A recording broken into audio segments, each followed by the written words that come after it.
come fly with me to New York City. We had a super early flight, so we went to the airport at 5 a.m., got an Uber. It was still dark out and the airport was fairly empty. Super quick check-in and waited at the gate. We flew to New York with Singapore Airlines. Honestly, have to recommend them. 10 out of 10. Everyone was super nice.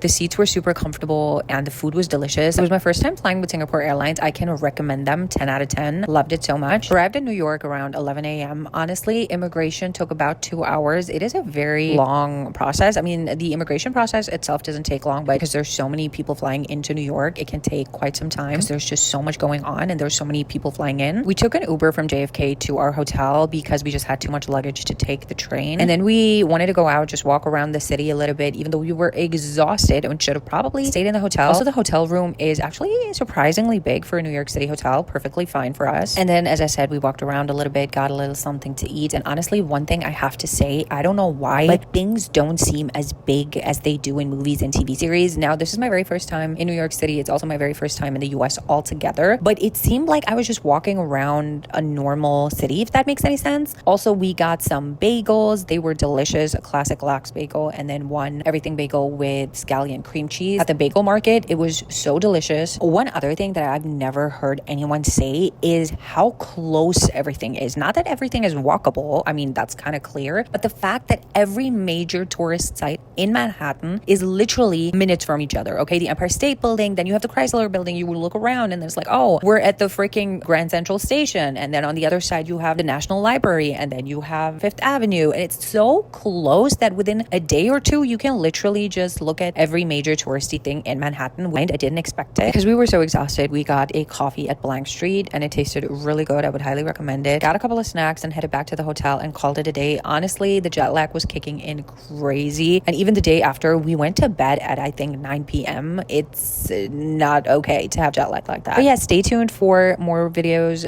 coming from New York City. Let me know down below which videos you would like to see, what kind of content. And yeah, this is the view from our hotel room, and I will keep you guys posted on more content from New York.